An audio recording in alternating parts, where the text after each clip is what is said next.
Suamiku ternyata orang kaya. Bagian 17. Ya ampun, apa perusahaan itu tidak salah? Kau pasti tercengang kan? Lihat, aku bilang juga apa, aku sudah pasti akan diterima di Dewan Tara. Gani menepuk-nepuk bahu Tara. Cih, itu juga karena diriku. Leon menatap balas. Hei supir, mulai sekarang kau harus menghormatiku ya, karena pekerjaanku jauh lebih baik darimu. Bahkan jika perlu, membungkuklah. Karena PT Ojekmu itu kan masih milik Dewan Tara. Jadi bisa dibilang aku ini atasanmu juga. Pria itu masih saja menyombongkan diri. Sedangkan Tara hanya mendesah sinis. Terlebih-lebih Kinar yang terlihat sudah sangat muak sekali. Sedikit memutar. Kau tahu betapa sejuknya AC di kantorku. Tara hanya diam saja. Yang pasti lebih sejuk dari AC mobilmu. Dan lagi, Gani meraih jaket Tara. Menariknya sedikit di bagian lengan dan membaca sebuah tulisan di logonya. Ojol Cars. Aduh, tampan saja tidak cukup ya. Karena tetap saja hidupmu belangsak. Sehingga membuat Leon mengepalkan tangannya. Sepertinya dia telah salah membuatnya diterima di Dewan Tara Group itu. Semakin geram dia tatkala Gani masih saja mengejeknya. Hingga Leon berkali-kali menghela nafas. Berusaha untuk meredam emosinya. Hei, kau bisa menutup mulutmu yang bau ampas tapioka? Seru Kinara yang benar-benar sudah muak. Brengsek, aku ini sedang memberinya motivasi tahu. Motivasimu sangat tidak ingin kami dengar wahai tuan karyawan. Jadi pergilah, jangan usik ketenangan kami. Menarik lengan Leonard dan membawanya masuk. Kinar! Hei! Terperanjatlah dia saat Kinar sudah menutup pintunya dengan kasar. Cih, begitulah ya jika kau merendahan merasa iri. Hahaha, dasar supir taksi rendah. Gani geleng-geleng kepala lalu pergi meninggalkan rumah Kinar yang sudah tertutup itu. Sementara itu di tempat lain.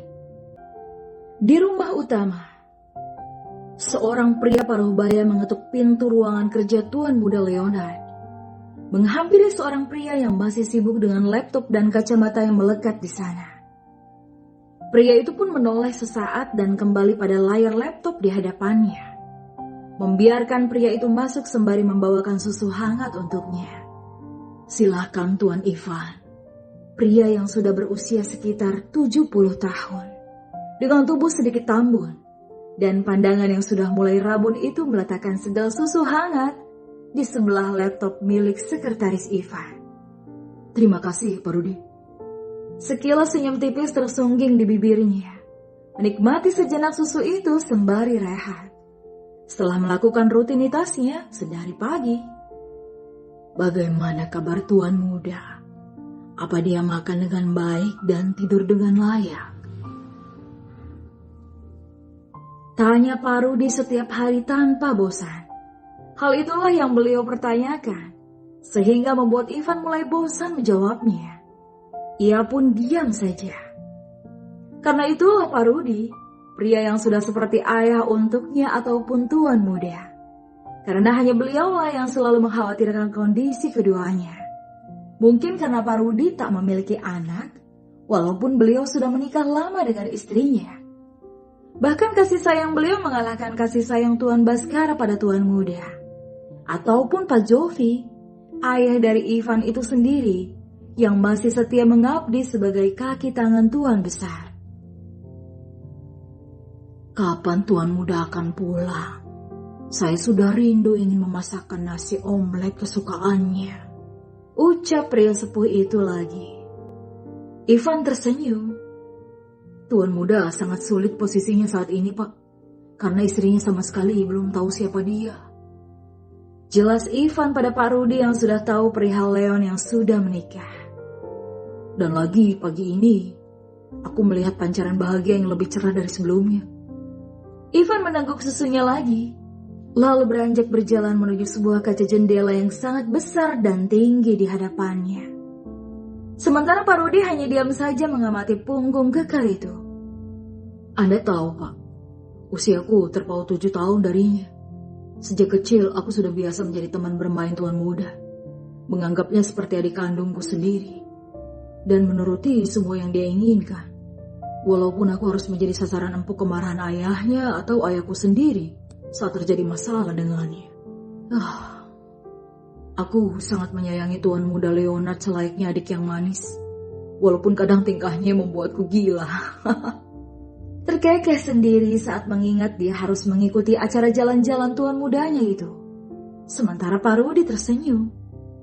Dia sangat bahagia dengan istrinya itu. Tidak seperti saat dengan pewaris keluarga Agatha. Aku merasakan dia benar-benar hidup selayaknya manusia yang dicintai Pak Rudy. Pak Rudy masih bergeming mendengar setiap ucapan Ivan itu. Iya, memang benar. Selama ini hidup tuan muda sangat sulit. Menjalani hidupnya sebagai seorang pewaris tunggal Dewantara. Belum lagi dengan segala aturan yang ada, hingga ia bisa diangkat menjadi presdir di usia muda. Ia selalu mengesampingkan semuanya.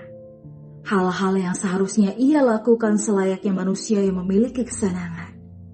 Seperti pertemanan, ataupun cinta dengan lawan jenis. Bahkan ia turut geram saat Fiona membuatnya menjadi pria yang tidak bersemangat lagi untuk hidup. Dan di situasi itu, hanya Ivanlah yang bisa meredam segala kesedihan dan luka yang dialami tuan mudanya itu. Seperti apa Nona Kinara itu? Rudy mulai penasaran. Gadis itu sangatlah sederhana, cantik, berhati lembut, dan lincah.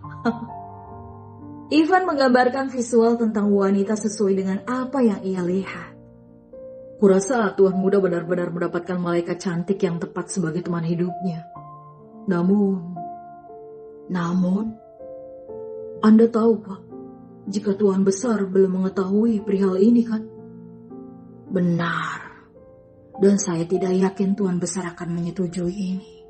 Bahkan mungkin beliau pasti akan marah besar. Saya jadi khawatir dengan nona itu. Itulah yang menjadi perdebatan batin tuan muda saat ini. Tapi mau sampai kapan tuan muda menyembunyikan hal ini? Ia hanya bilang ingin menjalaninya saja dan berjuang sebisa mungkin. Belum apa-apa aku sudah membayangkan hal yang menyesalkan. Aku tidak bisa membayangkan hal itu terjadi pada tuan muda. Sementara Pak Rudy hanya diam saja. Sama-sama merasakan kekhawatiran itu dan berharap hal mengerikan yang terbayang dalam benak mereka tidak benar-benar terjadi. Sementara itu di tempat lain, Leon duduk menyandar di sebuah sofa usang. Sementara sang istri merebahkan tubuhnya dengan kepala di pangkuan sang suami sembari menikmati acara televisi. Walaupun fokus Leon bukan pada layar televisinya, ia malah justru asik melihat ke arah gadis yang tengah mengunyah snack dan menarik-narik pipi Kinar dengan gemas. Cinta. Leon terkekeh. Dia benar-benar memanggilku dengan sebutan itu. Tangan Leon masih sibuk mengusap-usap pipi dan juga dagu Kinar. Bagaimana? Mas jadi kan mengurus ke kantor urusan agama? Jadi sayang, aku pun sudah mengatur jadwal. Kita akan menikah 2 hari lagi. Kata Ivan sih. Karena Ivanlah yang mengurus semuanya. Kinar pun beranjak. Ia jauh lebih bersemangat lagi. Serius mas? Iya sayang. Leon mengecup bibir yang masih penuh dengan bumbu MSG, lalu membersihkannya dengan kecupan itu. Jangan melihatku seperti itu. Kinar membalingkan wajahnya karena malu. Mas Tara tersenyum. Ia meraih wajah itu agar mau menatapnya kembali. Teruslah melihatku seperti ini sayang. Teruslah berada di sekitarku. Jangan pernah sekalipun tersirat di otakmu untuk berhenti mencintaiku. Apalagi sampai kau berpaling dan pergi dariku. Leon berucap serius. Sementara garis itu hanya membeku. Leon pun mendekati ceruk leher Kinar. Karena aku bisa gila, bisiknya, lalu kembali menciumi area itu. Ih cinta, aku mencintaimu, ucap Kinar dengan nada merengek. Mas Tara kembali terkekeh karena panggilan cinta itu tadi. Ia pun meraih tubuh Kinar dan mengangkatnya, lalu membawanya ke dalam kamar. Entahlah, kedua sejoli ini masih seperti pengantin baru. Jadi maklumi saja jika mereka sering melakukannya. Setelah melakukan sarapan pagi, kini Tara sudah bersiap untuk pergi bekerja. Dengan jaket ojol yang terpasang sempurna di tubuh atletisnya. Ia mengamati sejenak tubuh itu di depan cermin. Ya, itulah salah satu kebiasaannya yang gemar sekali berlama-lama mengamati pantulan dirinya sendiri di depan cermin. Aku tidak pernah menyangka akan menggunakan jaket ini. Leon menyisir rambutnya menggunakan jari-jari tangannya sendiri dan mendorongnya ke belakang. Ya ampun Tuhan Leonard, benar-benar kau ini. Geleng-geleng kepala karena merasa apa yang ia lakukan saat ini adalah hal yang paling gila yang tidak pernah ia bayangkan terjadi sebelumnya. Semua demi istriku. Leon tersenyum tipis. Ia pun keluar dari dalam kamarnya menghampiri sang istri di dapur. Di sela-sela langkahnya menuju dapur, ia melihat ponsel Kinara yang tergeletak di atas meja. Sedangkan Kinara sendiri tengah mencuci piring kotor di wastafelnya. Sedikit mengerutkan kening, dia meraih ponsel itu. Ia baru ingat jika ponsel istrinya memang sudah tidak layak pakai. Sayang, sudah berapa lama kau menggunakan ponsel ini? Kinar lantas menoleh ke belakang. Oh, sudah sangat lama mas, sampai lupa sudah berapa lamanya. Kinar meraih handuk kering yang tergantung di sana dan mengeringkan tangannya yang basah itu seraya mendekati Mas Tara yang sudah siap. Sebuah kecupan di kening pun diberikan Mas Tara untuk sang istri. Dan kembali pandangannya terarah pada ponsel itu. Merasa heran-heran saja kenapa ponsel seperti ini masih digunakan. Sementara pabriknya saja sudah bangkrut. Bahkan aplikasi chat sudah dijual pada pihak Android yang saat ini malah justru sudah tidak terpakai lagi dan beralih pada aplikasi chat hijau. Ini sudah buruk, nanti kubelikan yang baru ya. Tara masih menggenggam ponsel tersebut. Jangan mas, tidak usah. Itu masih bisa dipakai kok. Tapi layar ponselnya sudah banyak yang retak sayang. Mas, ponsel ini masih bisa kupakai. Serius deh. Lagi pula kita kan harus menghemat. Kita tidak perlu menghemat sayang. Aku ada kok, sebuah tabungan. Uang tabungan yang ada mas pegang sendiri saja. Lagi pula hasil kerja mas Tara saja diberikan kepada aku seluruhnya. Masa iya mas harus membelikanku ponsel juga? Hasil kerjaku, semua. Apa yang kuberikan padamu itu hanya receh Kinar. Setiap harinya Leon memberikan Kinara uang lebih dari 500.000. Itu saja sebenarnya terlalu banyak untuk ukuran supir taksi online.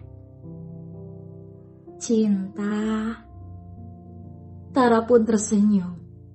Tidak usah membelikanku ponsel ya. Aku tidak enak padamu. Membelai lembut rambut gadis itu. Aku akan tetap membelikannya. Jangan mas, sungguh. Tidak apa sayang. Atau kau mau pakai ponselku saja? Leon mengeluarkan ponsel miliknya. Astaga, aku kok masih kaget saja setiap melihat ponsel milik Mas Tara ini. Tidak mas, sudah tidak usah. Aku benar-benar lebih suka menggunakan ponsel ini. Aku tidak ingin membebanimu, cinta. Sungguh gemas rasanya saat Kinar memanggilnya dengan sebutan cinta itu. Apalagi seperti disengaja. Ia lebih memberi kesan manja di sana. Membuat Leon meraih tubuh Kinar dan menaikkannya ke atas meja. Sontak gadis itu sedikit menjerit karena terkejut. Setelahnya terkekeh bersama. Aku jadi tidak ingin kerja. Memang kenapa? Jangan dong mas. Mungkin karena sentuhan tangan Mas Tara yang sudah menyentuh apa yang ada. Kinar jadi terkekeh. Panggil aku cinta. Ayo, panggil aku dengan sebutan itu. Leon meraih dagu Kinar. Malu lah mas, agak aneh juga. Bersambung.